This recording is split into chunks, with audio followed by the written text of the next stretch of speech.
Fluminense tem a vocação da eternidade. Tudo pode passar, mas o Fluminense não passará jamais. Quem disse isso foi o escritor tricolor Nelson Rodrigues. Há 100 anos, o Rio de Janeiro ganhava o seu primeiro clube de futebol, o Fluminense. Isso foi apenas 8 anos depois que Charles Miller trouxe o esporte para essas terras. E para conversar com a gente nesse espaço aberto sobre o centenário do Fluminense, estão 2 mitos tricolores, Félix e Assis. Félix, goleiro que fez parte da máquina tricolor, um time cheio de craques que encantou os torcedores na década de 70. E Assis, mais conhecido como Carrasco do Flamengo na década de 80, que foi fundamental na campanha do tricampeonato estadual e no título de campeão brasileiro. Félix, começando com você, o Fluminense foi o time que mais botou goleiros na seleção brasileira. E era conhecido como, ou é ainda conhecido como um grande formador de goleiros. Por que você acha que isso acontece? É tradição, vamos dizer assim, tradicional o Fluminense ter grandes goleiros, como foi o caso dele. Começou com o Márcio Carneiro de Mendonça, Castilho, Veludo, eu, Edson Borracha. Então, todos os goleiros, a maioria dos goleiros do Fluminense iam para a seleção brasileira, como Paulo Sérgio, Paulo Vitor. Então, depois veio a série de Paulos, né? Paulo Sérgio, Paulo Vitor, Paulo Goulart. Castilho é aquele que amputou o dedo, né, para continuar jogando no Campeonato Brasileiro, porque não queria ficar meses de recuperação de uma contusão, não foi isso? Quase que é igual ao meu, mas em todo caso ele cortou a pontinha. Então, como ele perdeu a ponta, ele disse, o dedinho aqui quase que não é nada. Então, o que ele fazia? Ele jogava de luva, ele enchia de algodão o resto do dedo na luva para poder ficar com o dedo inteiro na luva. O Castilho ainda, além de ser bom goleiro, diziam que ele tinha a leiteria, é a sorte do goleiro, que a bola quando passava dele ia na trave. Agora, qual a relação que você tem com o Fluminense hoje, assim, o que fica para você?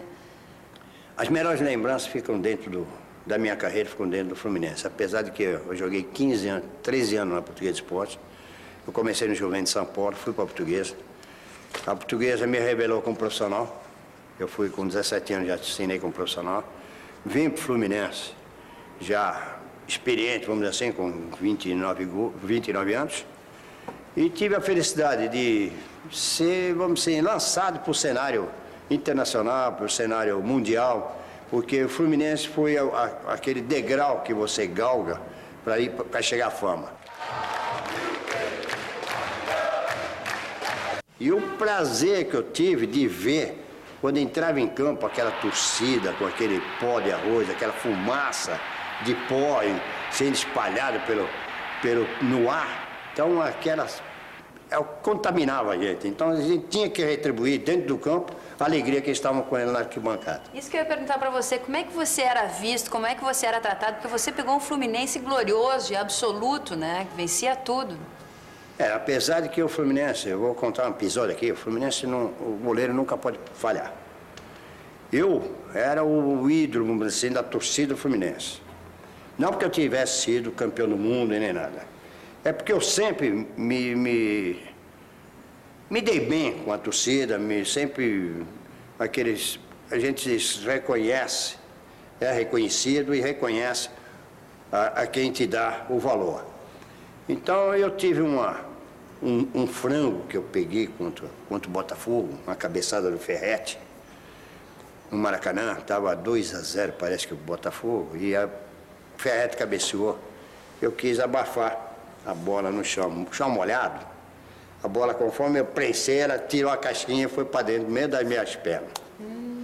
Terceiro gol do Botafogo, nós perdemos de 4 aquele jogo. Eu não vi uma pessoa, apesar de ser longe de onde eu estava, eu não vi uma pessoa no Maracanã que não tivesse de pé me aplaudindo. Você tinha um apoio irrestrito. Aí essa é a força que você recebe da tua torcida.